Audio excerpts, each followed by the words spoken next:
Hello again, it's Tom here and welcome back to Magic Woodworking.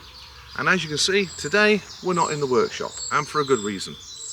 Have you ever thought of taking everything you own, every penny you've got, going to Vegas and putting it all on roulette? Well, basically that's what I've done. And I've purchased this and 5 acres of land, and I'm hoping to develop it into a £1 million mansion. That's why I'm going to entitle this my £1 million gamble, or the money pit. And I'm hopefully documenting a success story and not my bankruptcy. Because at this point I really don't know, this being video one of many. But anyway, if that's something you'd like to see, stay right there and let me take you through it.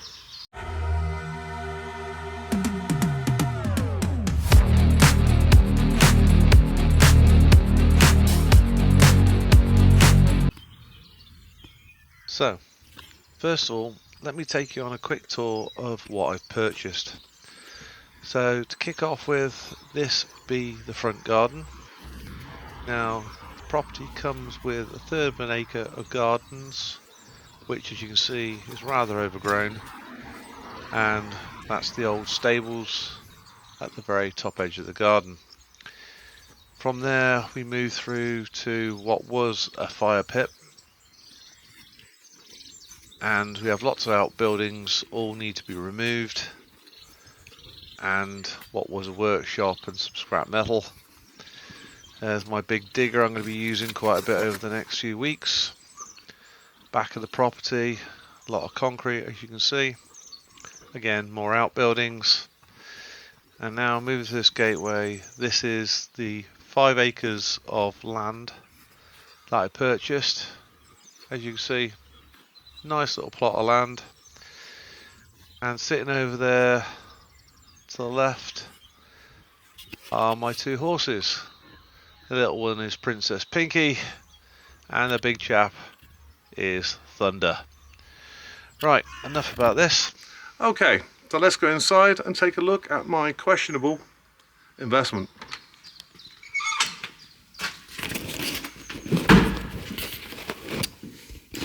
So, as you can well see, I'll just shut the door. Start off with, we have a WC toilet, which has seen better days.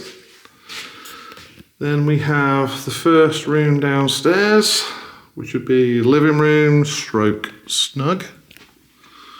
Moving through, we have the front door, a storage cupboard, and then what I guess would be the living room or study, whichever way you want to put it. We go back through the other way. This is what was the kitchen, and as you can see, there's lots of damp issues which will have to be addressed. In here we have a pantry, larder, storage cupboard, whatever you want to call it. Some questionable electrics which will have to be addressed as well. As you can see, some more signs of damp down there. Wallpaper coming off the walls here, which is more signs of damp. Obviously this building's been left open with no one in it for quite some time, apart from a whole bunch of flies. But yeah, it's been unoccupied for at least a few years. This is a 3-bedroom house, this being bedroom number 1. A few issues of damp again on the ceiling and around the walls. Once again, questionable electrics and a bunch of rubbish I've got to get rid of. Bedroom number 2, in a bit better condition. So 2 cupboards, some damage to the ceiling. All this is getting ripped out anyway. We then have a storage cupboard. And finally, bedroom number 3. Again, a few issues with the ceiling. Storage cupboard over there. Coming through, we have hot water tank, header tank, which will all be ripped out once again. And then finally, this is what was the bathroom. So, all in all this needs a lot of work. But I think I'm game. Anyway, it's all going to change. We better get started. If you're enjoying this video and you'd like to support me, please give it a thumbs up, or better yet, subscribe down there. Trust me, I need all the help I can get with this place. So here is my son to kick off with ripping down all the plasterboard in the ceiling. He's affectionately known as Bubble Wrap Boy, as he likes to injure himself, but that's something you'll see as we move on through the videos. As you can see, he's doing a good job of ripping it down, and there's plenty for him to do. So here's my daughter doing a good job of stripping on camera, something I never thought I'd say as a father. My whole idea of this project is to have the entire family working on it, so it feels like a family project, not just a regular building job. And to be fair to my kids, they all seem quite enthusiastic about helping.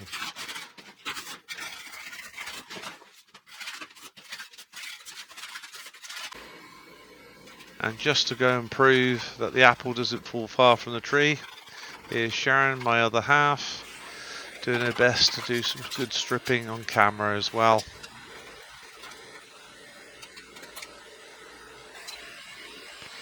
The girls, over a couple of days, managed to strip all the wallpaper off in the entire building, and trust me, it did take quite a bit of effort. So thanks again to Shannon and Sharon for their wonderful job of stripping.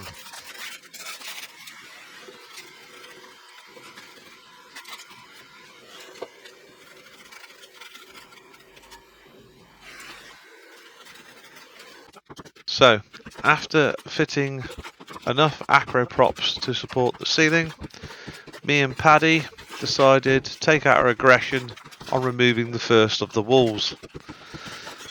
And as you can see, it's no easy task, and it is quite draining, so we decided to take it in turns, have a bash for a minute or two, then pass it to the other, and so on. And to be fair to the lad, he did have a good go at this wall.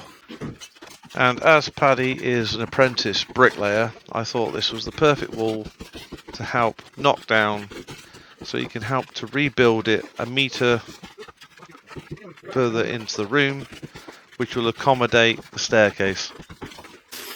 Sharon decided to remove all the tiles in the kitchen and bathrooms, as everything needs to be stripped from the walls before we can proceed too far. And she put my new SDS through its paces, and to be fair, Sharon and the SDS performed quite well, which I'm surprised, as the tiles in the bathroom were a right stubborn bastard, as you can well see. While the girls were working inside, I thought this would be the prime opportunity for me and my two boys, that's Jake and Paddy, to start dismantling the fences and some of the outbuildings. And most of this has seen better days, so it didn't put up too much of a fight, but even so, a bit of brute force and ignorance goes a long way. Plus, as I'm getting on in years, it does help to have a few youngsters doing a bit more of the fetching and carrying.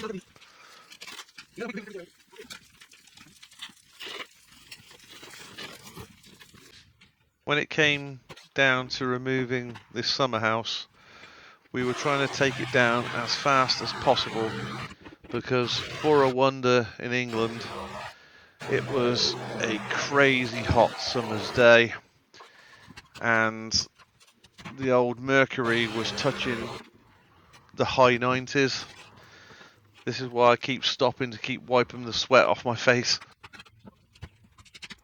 So, as it was so hot, it was just a case of big hammers, big saws, get it down as fast as possible so we could get in the shade. So I'm afraid to say the old health and safety kind of went out the window a little bit, but to be fair, it was only me that was under the roof, not the boys.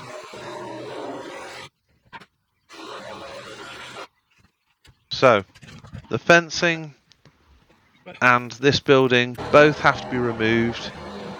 Firstly because they're old and knackered, but more to the point, they're both in the location of the new rear double extension. So all of this has got to be removed, burnt, completely cleared away, so we can get the digger in and start digging the footings, plus all the trenches for the drainage and soil pipes. And there's quite a considerable amount of concrete to be ripped up as well. Now you might be thinking, Tom, why didn't you take down that building and sell it? Well, it was rotten, to be fair. Now this one, on the other hand, being a metal building, I actually did get a buyer for. So that's why I've got Bubble Wrap Boy here, stripping it apart, stacking it. Because on a job like this, every penny you can save really does help. So here's my wonderful son taking off another panel. As you can probably tell, he's not the best on camera, and I do enjoy embarrassing him. What's a dad for at the end of the day?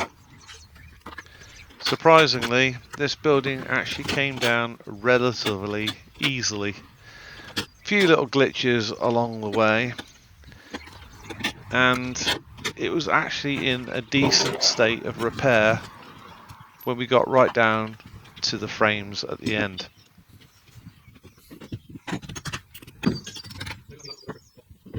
I was also quite surprised at how much room and real estate all these outbuildings were taking up. If you've been enjoying this video, make sure you check out parts 2 and 3 when I really get radical about ripping this apart. Anyway, thanks for watching. Catch you in the next one.